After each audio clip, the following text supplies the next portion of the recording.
Assalamualaikum warahmatullahi wabarakatuh. Perkenalkan, kami dari kelompok 4 dari kelas 1A program studi pendidikan guru sekolah dasar Fakultas Keguruan dan Ilmu Pendidikan Universitas Veteran Bangun Nusantara Sukoharjo. Pada kesempatan kali ini, kami akan memaparkan materi tentang landasan filsafat. Sebelum memaparkan materi, saya akan memperkenalkan anggota kelompok 4. 1. Yamuna Askal Datim dengan NIM 07. 2. Rizky Selawati dengan NIM 011. 3. Erlian Putri Nur Cahyani dengan NIM 028. 4. Dinda Saskia Yatama dengan NIM 033. 5. Latifah Nur Aini NIM 047. 6. Novempita Quintiria dengan NIM 048, dan yang ketujuh Lila Ariana dengan NIM 05. Bab 1 pendahuluan. 1. Latar belakang. 2. Rumusan masalah. 3. Tujuan pembelajaran. Bab 2 pembahasan. 1. Landasan filosofis. 2. Landasan filosofis pendidikan. 3. Ontologis pendidikan. Selanjutnya abstrak. Landasan filosofis pendidikan menjadi dasar berpikir dan arah bagi seluruh kegiatan pendidikan. Terdiri atas 3 pilar utama. Yang pertama ontologis, atau hakikat manusia sebagai makhluk berakal dan bermoral. Yang kedua epistemologis, cara memperoleh pengetahuan secara kritis dan reflektif. Dan aksiologis, nilai serta tujuan pendidikan untuk membentuk manusia cerdas dan berkarakter. Ketiganya saling berkaitan dan menjadi dasar sistem pendidikan nasional berlandaskan Pancasila yang tercermin dalam kurikulum Merdeka melalui kemerdekaan belajar, pembelajaran kontekstual, dan pembentukan profil pelajar Pancasila. Latar belakang, pendidikan di Indonesia berperan penting dalam membentuk karakter, cara berpikir, dan nilai moral. Untuk mencapai tujuan tersebut, pendidikan memerlukan landasan filosofis yang mencakup ontologis, epistemologis, dan aksikologis. Ketiganya tercermin dalam kurikulum Merdeka yang menghargai keunikan siswa dan menanamkan nilai-nilai Pancasila. Selanjutnya, rumusan masalah. Yang pertama, apa pengertian landasan filosofis? Yang kedua, apa pengertian landasan filosofis pendidikan? Yang ketiga, apa yang dimaksud dengan landasan ontologis pendidikan? Yang keempat, bagaimana hakikat epistemologis dalam pendidikan? Yang kelima, bagaimana peranan aksiologis dalam membentuk nilai pendidikan?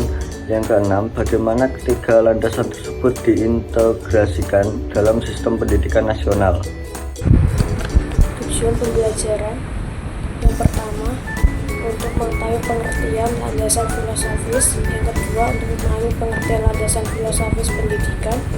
Yang ketiga, untuk menjelaskan makna dan ruang lingkup landasan ontologis pendidikan. Yang keempat, untuk mengkaji hakikat epistemologis dalam pendidikan. Yang kelima, untuk menganalisis peranan landasan aksiologis dalam pembentukan nilai-nilai pendidikan. Yang keenam, untuk memahami bagaimana ketiga landasan filosofis, ontologis, epistemologis, dan aksiologis diintegrasikan secara utuh dalam sistem pendidikan nasional Indonesia.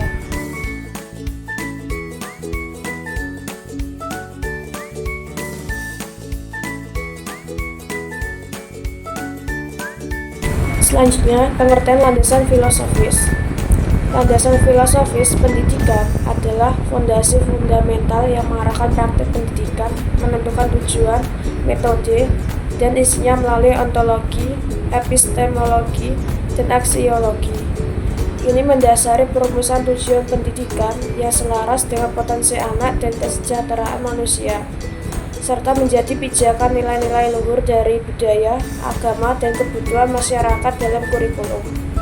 Guru perlu memahami pendidikan sebagai upaya membentuk manusia seutuhnya, menjadikan landasan filosofis sebagai elemen penting dalam merumus kurikulum yang membentuk generasi berkarakter, berpengetahuan, dan bermoral.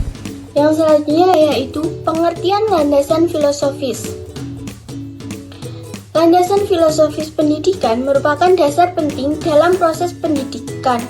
Istilah ini berasal dari dua kata yaitu landasan dan filosofis, di mana landasan berarti dasar atau tumpuan, sementara filosofis berkaitan dengan kecintaan terhadap satu. Definisi landasan filosofis pendidikan adalah dasar berpikir yang bersumber dari prinsip-prinsip filsafat digunakan untuk memahami dan mengarahkan aktivitas pendidikan. Yang kedua, peran filsafat. Filsafat memberikan kerangka konseptual, membantu memahami tujuan hakikat pendidikan dan nilai-nilai yang ingin dicapai. Yang ketiga, 4 landasan pendidikan. Yang pertama yaitu religius, memberikan arah moral dan spiritual.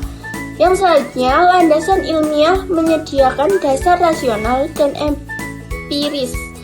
Yang selanjutnya, landasan hukum memberikan kepastian dan legitimal. Yang terakhir yaitu ada landasan filosofi. Landasan filosofis menjadikan jembatan antar nilai, ilmu, dan hukum. Yang keempat, aliran filsafat. Yang pertama yaitu idealisme, menekankan pada nilai moral dan karakter. Yang kedua, realisme, berfokus pada pengetahuan dari pengalaman dan fakta. Yang ketiga, pragmatisme, kebenaran ditentukan oleh manfaat dalam kehidupan nyata. Yang terakhir yaitu filsafat Pancasila, sebagai dasar pendidikan nasional Indonesia. Yang kelima, tema fundamental. Tiga tema utama dalam filsafat pendidikan adalah hakikat manusia, pengetahuan, dan nilai. Assalamualaikum warahmatullahi wabarakatuh. Leonardo da Vinci pernah berkata, "Learning is the only thing the mind never fear, never exhaust, and never regret." Artinya, belajar adalah satu-satunya hal yang tidak pernah membuat pikiran kita merasa lelah, takut, ataupun menyesal. Kalimat ini sangat linear dengan pembahasan kita, yaitu tentang landasan filosofi pendidikan.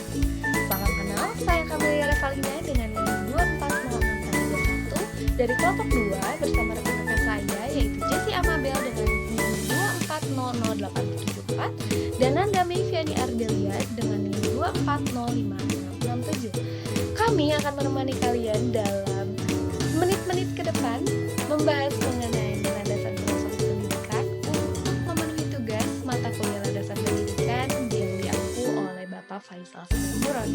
Selamat menyaksikan. Seorang tokoh bernama Kneller mengemukakan pendapat bahwa filsafat pendidikan ini bersandar pada filsafat umum dan juga filsafat formal.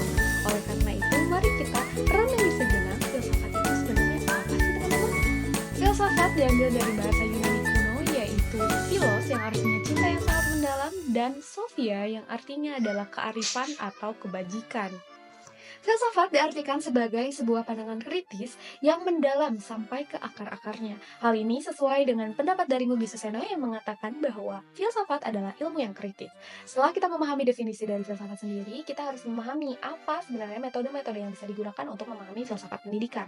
Fokus pada metode sistematis, ada 3 esensi atau 3 aspek utama. Yang pertama adalah aspek ontologi, yang kedua adalah epistemologi, dan yang terakhir adalah aksiologi. Yang pertama, ontologi. Ontologi merupakan cabang ilmu filsafat yang mempelajari tentang hakikat keberadaan segala sesuatu yang ada. Jadi fokus pada hakikat, sesuatu yang existing, sesuatu yang ada dalam landasan pendidikan itu sendiri. Yang kedua adalah epistemologi. Epistemologis artinya adalah cabang filsafat yang mempelajari tentang teori pengetahuan, seperti strukturnya, metodenya, validitasnya, ataupun tujuan dari ilmu pengetahuan tersebut. Sedangkan yang ketiga atau aksiologi artinya adalah sebuah cabang ilmu filsafat yang mempelajari tentang nilai dan norma-norma dari suatu ilmu pengetahuan. Nah, intinya dalam landasan pendidikan, ontologi mempelajari tentang hakikat dari landasan pendidikan, sedangkan epistemologi mempelajari tentang metode atau unsur-unsur dan aspek-aspek yang ada dalam landasan pendidikan, dan aksiologi mempelajari tentang norma dan nilai-nilai yang ada dalam landasan pendidikan. Konsep dalam filsafat pendidikan yang pertama yaitu realisme. menekankan bahwa dunia nyata bersifat objektif dan independen dari pikiran manusia, sehingga pendidikan harus berbasis pada fakta dan pengalaman indrawi. Tokoh utamanya meliputi Aristoteles yang menekankan pengetahuan objektif, Thomas Aquinas yang menggabungkan realisme Aristoteles dengan doktrin Kristen, serta Harry Browne yang menganggap pendidikan sebagai hak dasar manusia.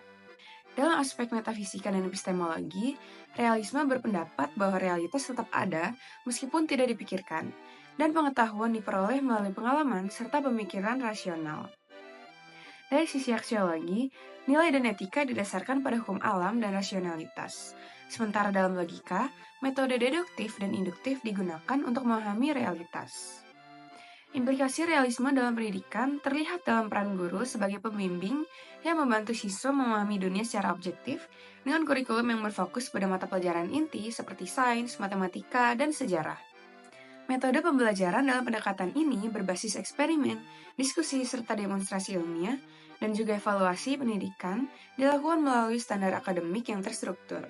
Selanjutnya, salah satu aliran utama dalam filsafat pendidikan adalah pragmatisme, yang menekankan bahwa kebenaran bersifat praktis dan dapat dibuktikan melalui pengalaman. Tokoh utama aliran ini adalah Peirce, yang melihat pragmatisme sebagai alat pemecahan masalah. James, yang menyebutnya sebagai empirisme radikal dan menolak kebenaran absolut, serta Dewey yang menekankan pendidikan sebagai alat untuk memperbaiki kehidupan dan lingkungan. Pragmatisme berkembang karena pengaruh teori evolusi Darwin, ketidakpuasan terhadap filsafat tradisional yang bersifat absolut, serta budaya praktis Amerika. Ciri khas aliran ini meliputi penolakan terhadap konsep metafisika yang tetap, fokus pada pengalaman indrawi, serta pandangan bahwa realitas bersifat dinamis dan terus berubah. Dalam pendidikan, pragmatisme menekankan partisipasi aktif siswa dengan guru sebagai fasilitator. Kurikulum harus berbasis pengalaman siswa agar mereka dapat mengembangkan potensi dan nilai hidupnya. Pendidikan pragmatisme juga bersifat humanistik, menekankan bahwa pendidikan bertujuan untuk memanusiakan manusia. Dan yang terakhir merupakan konsep filsafat Pancasila dan implikasinya terhadap pendidikan. Pancasila adalah dasar negara Republik Indonesia. Pancasila yang dimaksud adalah Pancasila yang rumusannya terdapat dalam pembukaan Undang-Undang Dasar Negara Republik Indonesia tahun 1945. Karena Pancasila adalah dasar negara, maka Pancasila juga adalah dasar pendidikan nasional. Sejalan dengan ini, Pasal 2 Undang-Undang Republik Indonesia Nomor 20 Tahun 2003 tentang Sistem Pendidikan Nasional menyatakan bahwa pendidikan nasional adalah pendidikan yang berdasarkan Pancasila dan Undang-Undang Dasar Negara Republik Indonesia tahun 1945. Konsep filsafat umum menjelaskan bahwa Indonesia meyakini realitas sebagai ciptaan Tuhan Yang Maha Esa, yang merupakan sumber pertama dari segala yang ada dan tujuan akhir dari kehidupan. Realitas terdiri dari alam fana dan alam abadi, di mana manusia bertanggung jawab atas tindakan mereka di dunia ini. Dalam konteks hakikat hidup, pembukaan Undang-Undang Dasar Negara Republik Indonesia tahun 1945 menegaskan bahwa tujuan bangsa Indonesia adalah mencapai kemerdekaan, keadilan, dan kesejahteraan umum, yang menunjukkan bahwa realitas tidak bersifat final, melainkan dapat diwujudkan melalui partisipasi manusia. Manusia sebagai makhluk Tuhan memiliki dimensi badani, rohani, kesadaran, dan potensi untuk berbuat baik atau jahat. Pancasila mengajarkan bahwa manusia adalah kesatuan utuh yang memiliki berbagai dimensi, termasuk religius, sosial, dan kultural, serta menekankan pentingnya keragaman dalam kesatuan bangsa. Dalam hal pengetahuan, segala pengetahuan bersumber dari Tuhan, baik melalui wahyu maupun pengalaman empiris, dengan kebenaran yang bersifat mutlak dan relatif. Nilai-nilai yang ada dalam kehidupan manusia juga berasal dari Tuhan, masyarakat, dan individu, mencerminkan hubungan yang kompleks antara manusia dan nilai-nilai yang mereka anut. Selanjutnya, terdapat implikasi Pancasila terhadap pendidikan. Pendidikan adalah usaha sadar dan terencana untuk menciptakan suasana belajar yang memungkinkan peserta didik untuk mengembangkan potensi diri, termasuk kekuatan spiritual, kepribadian, kecerdasan, dan keterampilan yang diperlukan untuk masyarakat dan negara. Pendidikan harus memiliki dasar dan tujuan yang jelas, serta berfungsi sebagai pemberdayaan peserta didik, bukan sekadar pembentukan sesuai kehendak pendidik. Pendidikan berlangsung sepanjang hayat dan harus diselenggarakan dalam berbagai jalur, baik formal, informal, maupun non-formal. Tujuan pendidikan sesuai dengan Pancasila, yaitu mengembangkan peserta didik menjadi individu yang beriman, berakhlak mulia, sehat, cakap, kreatif, mandiri, dan bertanggung jawab sebagai warga negara. Kurikulum pendidikan disusun berdasarkan berbagai pertimbangan, termasuk peningkatan iman, akhlak, potensi, dan tuntutan pembangunan. Metode pendidikan harus dipilih berdasarkan tujuan pendidikan dan karakteristik peserta didik. Dengan prinsip cara belajar yang aktif, pendidik berperan sebagai teladan, pembangun karsa, dan pemberi kebebasan belajar. Sementara pendidikan memiliki fungsi konservasi untuk mempertahankan nilai-nilai penting dan fungsi kreasi untuk mendorong peserta didik berperan sebagai agen perubahan dalam masyarakat. Dari kelima konsep filsafat yang sudah dijabarkan tadi, dapat ditarik kesimpulan bahwa filsafat pendidikan memiliki karakteristik yang mendasari pemikiran dan praktik pendidikan. Terdapat beberapa aliran filsafat yang berpengaruh, yaitu idealisme, realisme, pragmatisme, dan Pancasila. Idealisme menekankan pentingnya ide dan nilai-nilai moral dalam pendidikan, mendorong pengembangan karakter dan pemikiran kritis. Sementara itu, realisme fokus pada pengalaman nyata dan pengamatan, mengedepankan pembelajaran berbasis fakta dan ilmu pengetahuan. Selanjutnya, pragmatisme menyatakan bahwa pendidikan harus relevan dengan kehidupan sehari-hari, mendorong siswa untuk belajar melalui pengalaman dan pemecahan masalah. Di Indonesia, Pancasila berfungsi sebagai dasar filsafat pendidikan, menekankan nilai-nilai kebangsaan, keadilan sosial, dan pengembangan karakter yang sesuai dengan budaya lokal. Secara keseluruhan, landasan filosofis ini memberikan arah dan tujuan dalam proses pendidikan, membentuk individu yang tidak hanya cerdas secara akademis, tetapi juga memiliki karakter dan nilai-nilai yang kuat.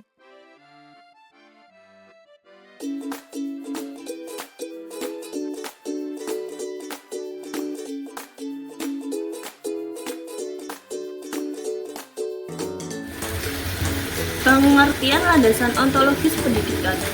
Landasan ontologis pendidikan membahas hakikat keberadaan manusia dan realitas yang menjadi dasar pendidikan.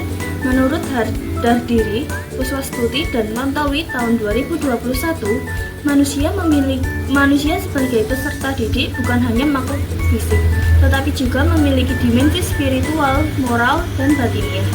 Pandangan ini penting dalam pengembangan kurikulum agar pendidikan tidak hanya sekedar mentransfer pengetahuan tetapi juga menanamkan nilai-nilai spiritual dan akhlak mulia. Hardanti tahun 2020 menegaskan melalui filsafat esensialisme bahwa pendidikan harus berpegang pada nilai-nilai esensial yang tetap seperti moralitas, budaya, dan pengetahuan dasar. Dengan demikian, landasan ontologis memandang pendidikan sebagai sistem yang mencakup aspek material dan non-material, yang membentuk manusia secara utuh dan menjadi dasar bagi kurikulum, metode, serta tujuan pendidikan. D. Hakikat epistemologi dalam pendidikan.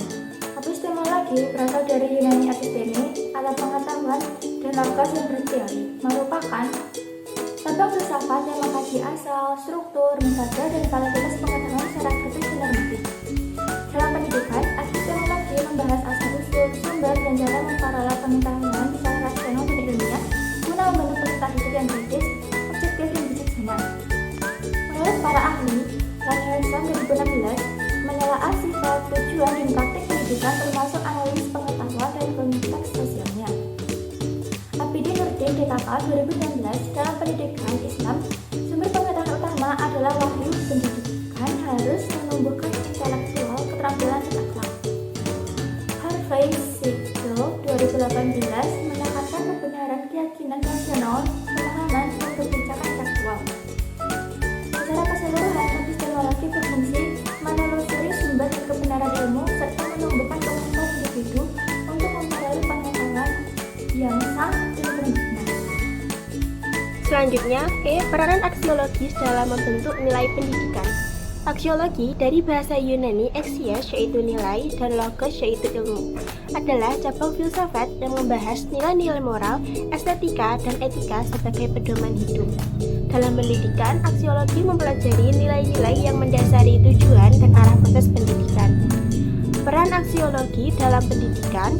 Yang pertama, membentuk landasan nilai dan moral, yaitu menentukan nilai-nilai yang diajarkan seperti kejujuran, tanggung jawab, keadilan, dan kepedulian sosial sebagai pedoman perilaku. Yang kedua, menentukan tujuan pendidikan bernilai, yaitu mengarahkan pendidikan pada pembentukan manusia utuh seperti cerdas, bermartabat, dan beretika. Yang ketiga, menjadi dasar pemilihan materi dan metode, yaitu mengaruhi kurikulum dan metode pembelajaran seperti pendidikan karakter, moral, multikultural. Yang keempat, mendorong sikap kritis dan tanggung jawab sosial, yaitu menumbuhkan kesadaran etis dan tanggung jawab dalam bermasyarakat. Dan yang kelima, mewujudkan kemanusiaan beradab, membentuk manusia yang berilmu, menjunjung tinggi nilai-nilai kemanusiaan. Ketika kita ingin belajar atau akan belajar filsafat, pasti kita tidak bisa lepas dari pembahasan tentang apa itu ontologi, epistemologi, dan aksiologi. Pembahasan ini terkadang rada rumit atau jelimet. Dalam buku-buku dijelaskannya itu dengan deskripsi yang cukup panjang. Saya akan mencoba menyederhanakan tentang apa itu ontologi, epistemologi, dan aksiologi. Yang pertama, ontologi. Ontologi itu berasal dari bahasa Yunani yaitu ontos dan logos. Ontos itu artinya ada, logi itu artinya ilmu. Jadi ontologi itu artinya ilmu yang mempelajari tentang keberadaan. Ide dari konsep ontologi ini itu dicetuskan oleh Plato yang memiliki konsep idea yang pernah saya jelaskan di video sebelumnya, bahwa hakikat atau realita sesungguhnya keberadaan sesuatu itu ada di alam idea. Seperti yang saya contohkan waktu itu adalah rumah. Ketika kita ingin membangun rumah, maka hakikat rumah itu ada di alam idea, yaitu ada di kepala kita. Yang sebelum dibangun itu pasti gambaran rumah itu ada di alam idea. Jadi ontologi itu mempelajari tentang hakikat sesuatu atau keberadaan sesuatu. Atau kalau disederhanakan, ontologi itu berbicara tentang apa. Maka ketika kita mengaplikasikan ontologi terhadap suatu objek, di situ kita akan melakukan pemeriksaan, analisis, apakah sesuatu itu ada atau tidak ada. Karena keberadaan realita itu terkadang menipu antara penampakan dan realita. Makanya dalam ontologi itu kita akan belajar tentang membedakan antara appearance dengan reality, penampakan dengan realita. Karena terkadang apa yang nampak itu tidak seperti realitanya. Contoh misalkan, contoh sederhananya, langit. Penampakan langit itu terlihat warnanya biru, tapi ketika kita lihat lebih dekat lagi, misalkan naik pesawat dan lebih tinggi lagi, maka sebenarnya langit itu warnanya tidak biru. Jadi dalam ontologi itu akan membedakan tentang appearance, penampakan dengan realita yang sesungguhnya. Makanya dalam kajian ontologi ini sering sekali membahas tentang hakikat sesuatu atau hakikat keberadaan sesuatu. Apakah hal itu benar-benar ada atau tidak? Atau kalau kita contoh aplikasikan dalam bidang keilmuan, misalkan di kampus itu misalkan ada jurusan manajemen pendidikan Islam, MPI. Nah, MPI dikaji dari segi ontologi, maka akan berbicara tentang bagaimana menganalisis dan memeriksa apakah manajemen pendidikan ini itu benar-benar ada atau jangan-jangan namanya saja manajemen pendidikan Islam. Pada dasarnya dalamnya itu sama seperti halnya manajemen pendidikan secara umum. Jadi akan menganalisis nih, ada atau tidak ke bidang keilmuan itu.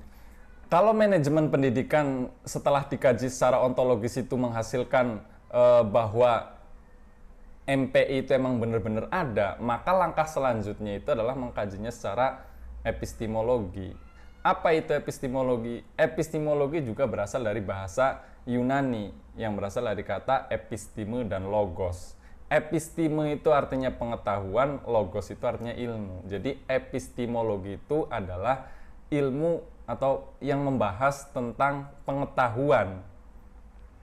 Dalam epistemologi ini sesuatu akan dilihat dari sudut pandang bagaimana sesuatu itu ada atau bagaimana cara mewujudkannya.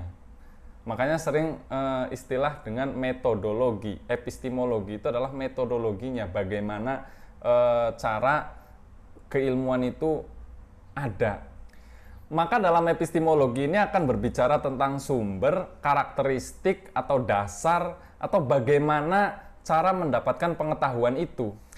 Kalau kita aplikasikan dengan tadi konsep rumah misalkan, ontologi akan berbicara apa itu rumah, kalau epistemologi akan berbicara bagaimana membuat rumah atau membangun rumah. Jadi setiap arsitektur kan memiliki caranya tersendiri, memiliki metodologinya, memiliki epistemologinya tersendiri dalam membuat rumah misalkan. Atau kalau kita aplikasikan tadi dalam rumpun atau bidang ilmu manajemen pendidikan, maka akan berbicara tentang bagaimana manajemen pendidikan Islam itu diadakan atau diciptakan. Jadi epistemologi berbicara tentang bagaimana ilmu pengetahuan itu didapatkan. Makanya dalam epistemologi itu masing-masing aliran filsafat memiliki caranya sendiri-sendiri, sumbernya sendiri-sendiri. Kayak misalkan yang sudah kemarin dibahas, empirisme secara epistemologi maka akan mengatakan bahwa sumber pengetahuan itu adalah menggunakan indera, tetapi sayangnya indera ini memiliki banyak kelemahan. Sedangkan rasionalisme itu akan menganggap bahwa sumber pengetahuan epistemologinya itu adalah dengan menggunakan akal atau rasio. Jadi masing-masing aliran filsafat itu akan memiliki epistemologi yang berbeda-beda dalam bagaimana caranya mendapatkan sebuah pengetahuan. Makanya dua aliran ini, yaitu empirisme dan rasionalisme, itu dijadikan sebagai patokan dasar atau dijadikan epistemologi dalam karya ilmiah atau pengetahuan ilmiah. Sesuatu dikatakan ilmiah itu ketika bisa dipertanggungjawabkan atau sumbernya itu berasal dari empirisme dan rasionalisme. Jadi sesuatu dikatakan ilmiah itu ketika measurable and tangible.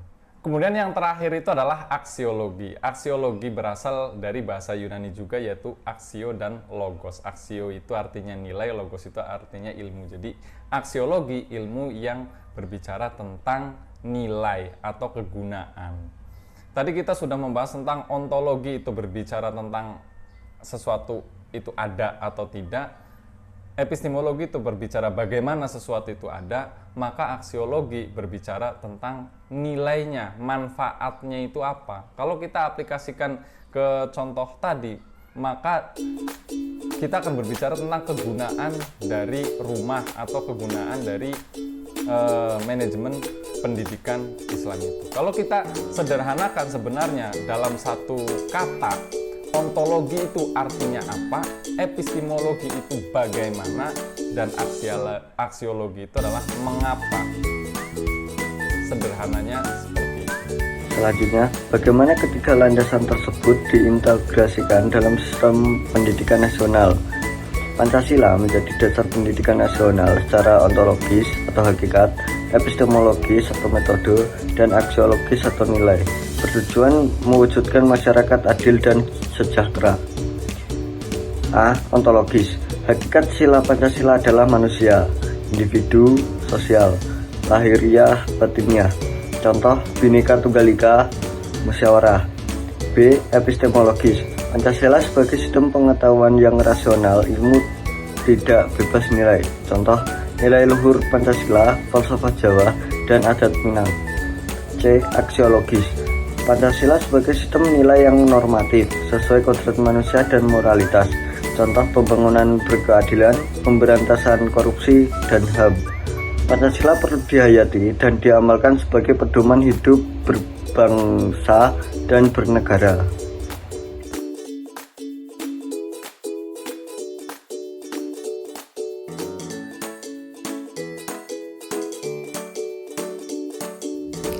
Kesimpulan, landasan filosofis pendidikan mengarahkan pendidikan sebagai proses memanusiakan manusia. Ontologis menegaskan hakikat manusia. epistemologis membahas cara memperoleh pengetahuan dan aksikologis menetapkan nilai serta tujuan pendidikan. Ketiganya berpadu dalam sistem pendidikan berlandaskan Pancasila untuk membentuk generasi beriman, berilmu, dan berakhlak